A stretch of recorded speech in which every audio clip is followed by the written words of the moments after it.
What's up, world? Welcome back to Radical Investors, where we talk about stocks, cryptos, NFTs, and all the ways how to get to the money. I'm Wasu. I'm Hamed. And today we're talking about Canada and their shutting down of bank accounts.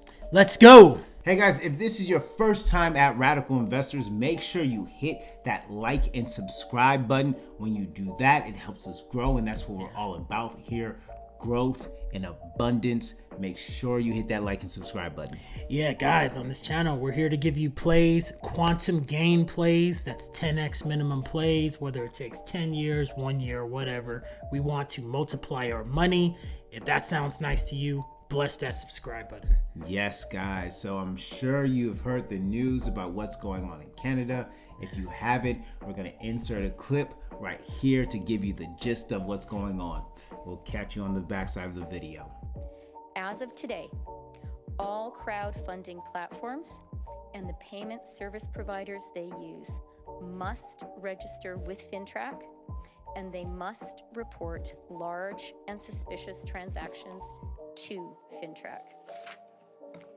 This will help mitigate the risk that these platforms receive illicit funds, increase the quality and quantity of intelligence received by FINTRAC, and make more information available to support investigations by law enforcement into these illegal blockades.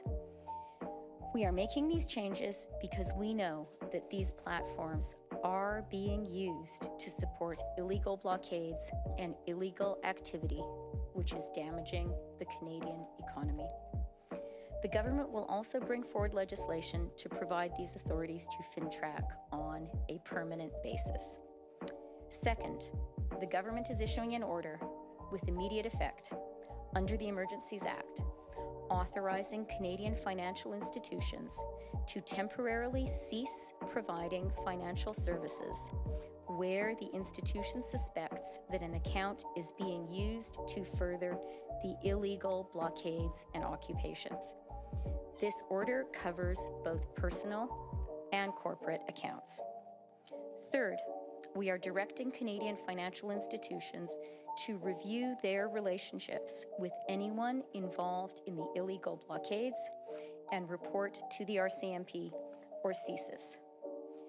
As of today, a bank or other financial service provider will be able to immediately freeze or suspend an account without a court order.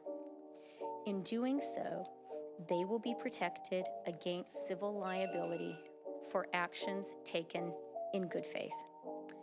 Federal government institutions will have a new broad authority to share relevant information with banks and other financial service providers to ensure that we can all work together to put a stop to the funding of these illegal blockades.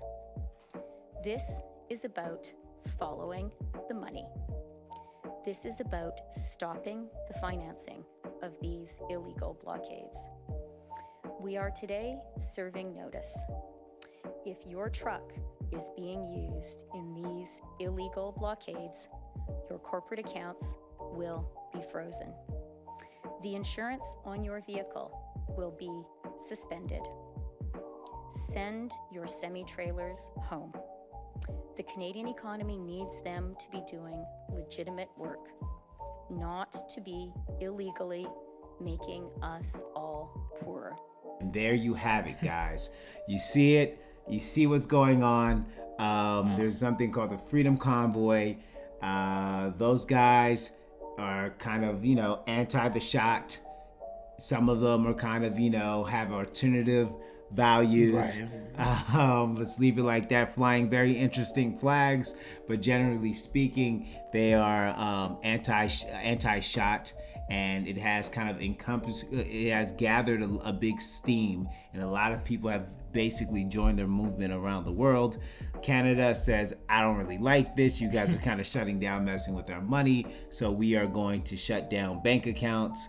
We're going to pull funding, et cetera, et cetera. Yeah, and I mean, this is major. This is like really, like they just said that they're going to allow, or they are allowing banks to move on their own and shut down without court orders, without anything, any suspicious, transactions or accounts. Like this is wild. This is a control play. Obviously, I think we're seeing, right? We're really seeing how governments work, really, right? It's all about control for them. It's not about the truth or necessarily the best interest for an individual. It's a power struggle. And yeah, I mean, guys, we've been, people with our type of framework, we've been saying this is going to happen. This is the next step in government control, right? And remember, this all comes down to a group of people saying we don't want to put something in our body and it's our choice, right? And a lot of these are the same people that will scream your body, your choice on one issue, but not your body, your choice on another issue. And then they're willing to take your money, right? And this is why we've been crypto maximalists for such a long time, is because you have to be able to protect yourself from these centralized systems, right? When you're in a centralized game and all your money is in the centralized game, you're seeing what can happen. They can flick a switch just like that. They can change the rules. If you decide to step outside of their normalized opinion structure, right? Of the mainstream opinion structure, all of a sudden they can blacklist you. Right? They can take your money. They can kick you off YouTube. They can cancel you. And how are you supposed to put food on the table? Hey, go fend for yourself, bro. That's what they're telling these people. It's ridiculous. Yeah, it's really ridiculous. But it's showing to the extremes. Like even in 2022, just how far they're willing to play this game. So it does just overemphasize. And this is what people were talking about. This is why Bitcoin was created by Satoshi back in 2009, because we saw this firsthand, just how you can just be, your whole life could be completely rug pulled and you just have no say. And that's why, even on our channel and crypto community in general, we talk about keeping your keys, right?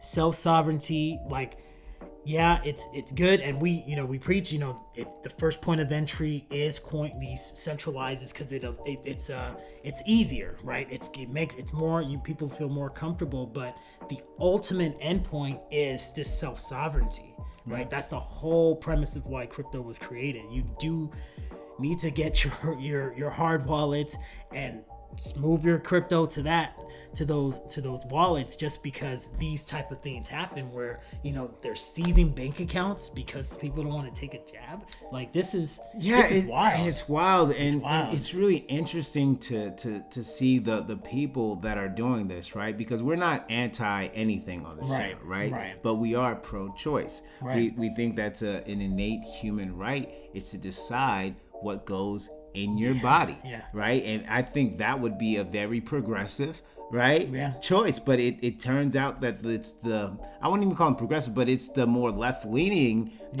governments that are trying to force people to do something with their bodies that they don't really want to. It just doesn't make any sense to me. At this point, we're at 2022.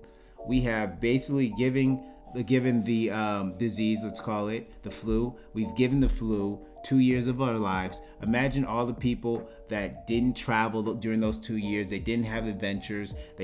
Imagine the missed opportunities, the missed opportunities to find love, the missed opportunities to do all these amazing things. We sacrificed that for 2 years, right? That's a lot. And we're still talking about this. It's absolutely ridiculous. If the truckers don't want to get the jab, don't let them get the jab. It's on them. They decide that that it's in their best interest not to get the jab. That's it.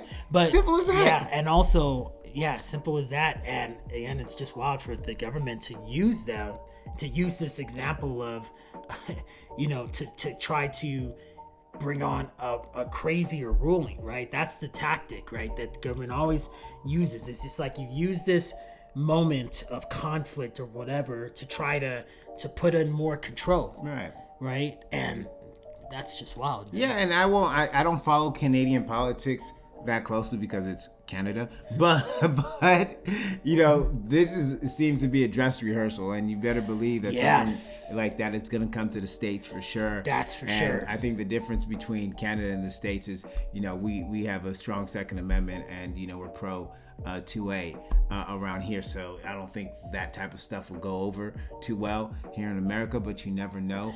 The thing is, guys, if you're not into crypto, this is why we preach getting into crypto. It is very, very important. The world is topsy-turvy right now. We have no idea what's going to happen next.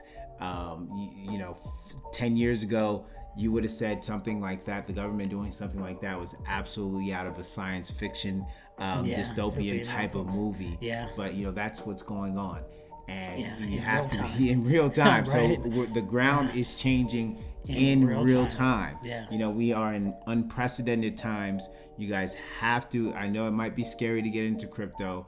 You might say, what is a MetaMask? What is a decentralized exchange? All these things. But it behooves you to learn these things, because again, we are in changing times, and you have to change with the times. You have to. Yeah, and that's why you found this channel, right? Radical Investors, right? During tumultuous uncertainty, great uncertainty, the most radical one wins, right? The most radical one that's willing to allow themselves to look for uncharted opportunities will win. So continue to follow our channel, because we're going to bring that for you. Make sure you hit that like and subscribe button, guys. As always, we're here with you throughout this whole journey. Happy hunting. We'll catch you on the next one. Peace.